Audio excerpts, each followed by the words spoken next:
నమస్తే. శ్రీ గురుభ్యో నమః. వాగార్థవివ సంపృక్తౌ వాగార్థ ప్రతిపత్తే జగతః పితరౌ వందే పార్వతీ పరమేశ్వర్. గురువారం అంటే జనరల్గా మనకు గురువుకు సంబంధించినటువంటిది అని అనుకుంటాం. కానీ మార్గశిర మాసం వచ్చేసరికి గురువార వ్రతాలకు ఒక నియమం ఉంది. ముఖ్యంగా పూర్వాంధ్ర ఆ ప్రాంతాల్లో చక్కగా ఈ గురువార వ్రత నియమాన్ని బాగా పాటిస్తూ ఉంటారు. ఇదేంటంటే లక్ష్మీదేవి ఆరాధన. లక్ష్మీదేవి ఆరాధన ప్రతి గురువారం చేయాలి. ఏమీ ఒక బొమ్మ కూడా లేకపోతే చిన్న మట్టితో కూడా బొమ్మ చేసుకుని, ఆ మట్టికి నీ దగ్గర ఏమీ లేకపోతే ఇంత బెల్లం ఉట్టి అన్నం కూడా కాదు, బెల్లాన్ని పెట్టి అమ్మకు పూజ చేస్తే సర్వసంపదలు ఇచ్చినటువంటి ఒక కథా విశేషం చెప్తుంది. ఈ గురువార వ్రతాలు ఎలా చేయాలంటే మార్గశిర మాసంలో ఉన్నటువంటి అన్ని గురువారాలు చేసుకోవాలి. ఎన్ని సంవత్సరాలు చేసుకోవాలంటే మన ఇష్టం. దీనికి ఉద్యాపన కూడా చేయాల్సినటువంటిది ఉంటుంది. ఇది మనకి కథలో ఏంటంటే ఒక చిన్న అమ్మాయి ఉంటుంది, తల్లి చనిపోతుంది, మారు తల్లి వస్తుంది. ఆ తల్లికి చాలామంది సంతానం ఉంటారు. ఈ అమ్మాయికి అటు ఇటుగా ఏదో పూర్తి తల్లి ప్రేమ లేకపోయినా తల్లి అనేది ఉన్నట్టుగా ఉంటుంది. సరే ఈ పిల్లల్ని ఎత్తుకుంటుంది. ఈ పిల్లల్ని అంటే తన చెల్లెళ్ళు తమ్ముళ్ళని ఎత్తుకుంటూ ఉంటుంది. అలా ఎత్తుకునే వాళ్ళకి కాసింత ఎత్తుకోవడానికి ఆ తల్లి కాసింత రోజు బెల్లం ఇస్తుంది. ఈ బెల్లాన్ని పాపం ఆ అమ్మాయి మార్గశిర మాసంలో గురువారాల్లో ఒక మట్టితో బొమ్మను చేసుకుని, అంటే తాను చూసినటువంటి ఒక పక్కన చూసినటువంటి విధానాన్ని చూసి మట్టితో లక్ష్మీదేవిని చూసుకుని ఈ బెల్లాన్ని నైవేద్యంగా పెట్టి, పూలేం దొరకకపోతే కాసిన జిల్లెడు పూలు పక్కన ఉంటే అవి తెచ్చి పెట్టి పూజ చేసి అమ్మ రోజు చేసింది. అంతా బాగానే జరిగిపోయిన తర్వాత పెద్దగా అయింది, పెళ్ళి ఈ చేసిన పూజా ఫలితం వల్ల చక్కటి ఉన్నింటికి కోడలైంది ఈ తల్లి. సరే వెళ్ళేటప్పుడు ఇన్ని రోజులు పూజ చేసుకున్నా అని ఆ లక్ష్మీదేవిని కూడా తల్లి తీసుకెళ్తుంది. దాంతో ఈ పుట్టిల్లంతా కూడా బీదరికంతో అయిపోతుంది.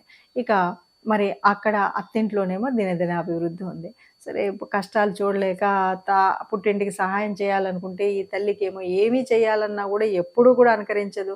సరే తమ్ముడు వెళ్తాడు, 2 సార్లు 3 సార్లు వెళ్ళినా తమ్ముడికి ఏదో ఇచ్చి పంపిస్తుంటే వాడు ఎక్కడో మర్చిపోతుంటాడు, అక్క సహాయం పొందలేకపోతారు. తర్వాత సరే ఇలా కాదనే ఆ తల్లిని తీసుకొచ్చి అమ్మ నాతో పాటు ఉండి పూజ చేసుకో అంటే ఒక్కొక్క వారం ఒక్కొక్క ఆటంకం. ఎలా చేయాలో తెలియలేదు, ఏం చేయాలో లేదు. ఆ తర్వాత చివరికి ఏదో కష్టపడి చేపిస్తే అప్పుడు కూడా లక్ష్మీదేవి ఆ తల్లికి వరం ఇవ్వడానికి ఇష్టపడదు.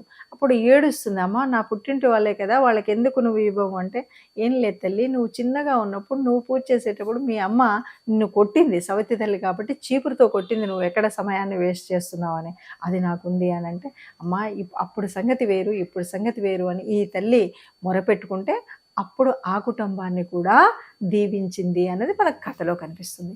ఏది ఏమైనా భక్తి ప్రధానంగా పూజ చేయాలి. అలాగే పసిపిల్లలు పరమాత్మ సమానం, ఈ తల్లి ఆ తల్లి అన్నది కాకుండా ఉండేలాగా ఉండాలి.